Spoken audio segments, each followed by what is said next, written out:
Grace-filled morning, warm welcome to Maritime and Port News. Maritime and Port News is proudly sponsored by the Ghana Shippers Authority. They provide you with the best in all your shipping solutions.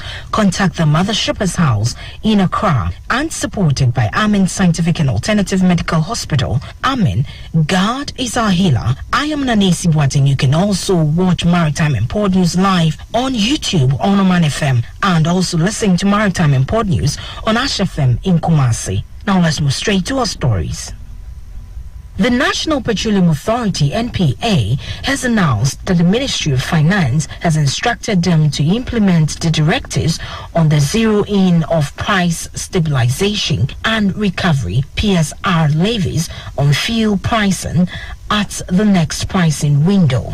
The NPA, in a statement, said the directive will take effect on November 1st, 2021. President Nana Addo Dankwa Akufo-Addo, on October 8th, 2021, granted permission to the National Petroleum Authority to zero the price stabilization and recovery levies on petroleum products, at least for the next 2 months. The authority had sought government's intervention through the Minister of Energy, Dr. Matthew Prempeh, to mitigate the impact of rising prices of petroleum products on the world market on consumers. The NPA, after the approval, disclosed it would be working with the Ministries of Energy and Finance to quicken the legislative processes to give immediate effect to this directive by the President. In an update today, the NPA said it was working to ensure the necessary adjustment at the pumps were carried out to reflect the directive by the President. Maritime Safety Committee (MSC) of the International Maritime Organization (IMO), an agency of the United Nations, has reported a 23% reduction in incidents of piracy and armed robbery against ships in the first half of 2021 across the globe. The MSC, at its 104th session held in the month of October, also approved a draft update of IMO Assembly Resolution A1069 on prevention and suppression of piracy and armed robbery against ships and illicit activities in the Gulf of Guinea. The resolution has been submitted to the 32nd session of the IMO Assembly, slated to hold in December between 6th to 15th, 2021, with a view to its adoption.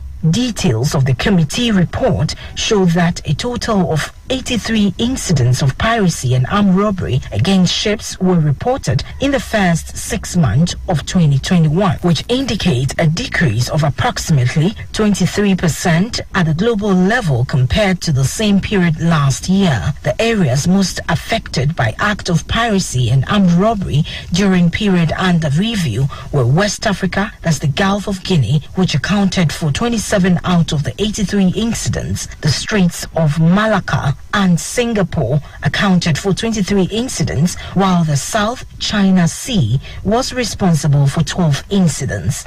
The report also indicated that the number of incidents in the Gulf of Guinea decreased in the first half of 2021 by 5 compared to the same period in 2020, a decrease of 16%. The committee noted the ongoing implementation of the Djibouti Code of Conduct as amended in the Western Indian Ocean and the Gulf of Aden. The region has established, with the support of the IMO Secretariat, a strong governance framework to spearhead the implementation and is now better prepared to find regional solutions to address existing gaps in the maritime domain awareness, that's the MDA, and to develop responsible capabilities. The committee therefore requested member states to continue to report incidents of piracy and armed robbery against ships to the IMO Secretariat using the reporting form, and also invites them to consider making financial contributions to IMO's West and Central Africa Trust Fund.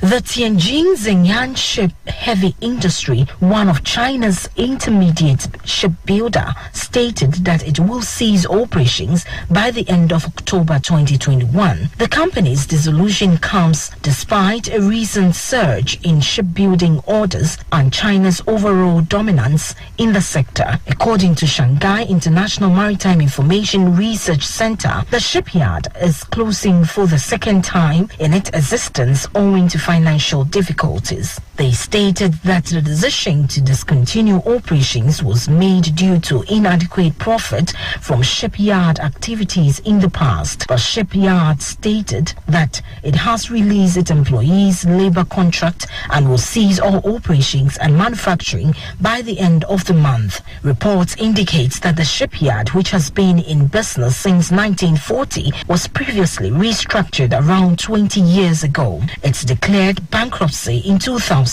but recognized activities the following year. In 2017, Tianjin Xinjiang moved its activities concentrating on both new ship construction up to 500,000 tons and ship maintenance for ships up to 300,000 tons. It was able to construct vessels up to a length of 1,000 feet. Meanwhile, Tianjin activities would likely be transferred to other division of China's state-owned China State Building Corporation, which is also undergoing a makeover to enhance performance. If you just join us, you're listening to Maritime and Port News.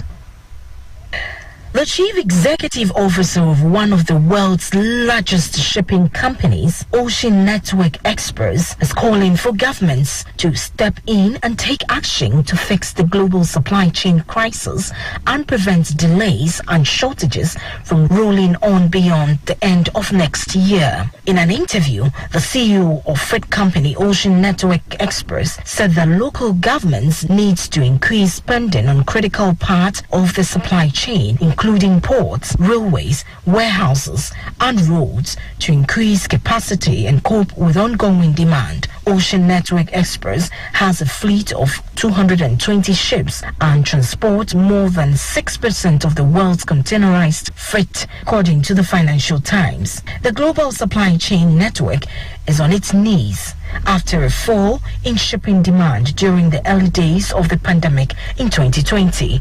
A surge at the end of that year led to delays, port traffic jams, and blockage across the world. Now containers are jammed up in port due to rising demand and a continuing shortage of dock workers and truckers. So that will be all for this morning's edition of Maritime and Port News. Maritime and Port News is proudly sponsored by the Ghana Shippers Authority. They provide you with the best in oil shipping solutions. Contact the Mother Shippers House in Accra, and supported by Amen Scientific and Alternative Medical Hospital. Amen, God is our healer. My name is Nanisi Boateng. Thanks for your company. Enjoy the rest of the day. Shaping the nation. Oman. Spanish garlic mixture and then the capsules. A boama moja dear for send when you padianum ye. Akosia, unim ruta mixture. Kojopa. Yenso kwan suju medie hia mo man bia nkanko. E de Ghana, eku wiase ne de wiase so ba Ghana. Ghana Shippers Authority ani so ade hu ne se. Ye be bo nso so. 24 million visa locations worldwide. Look sharp and surprise me with an ADB Visa prepaid as a gift card from my shopping darling. I go look sharp and get my instant ADB Visa prepaid. This be Jina Hoje. Get your ADB Visa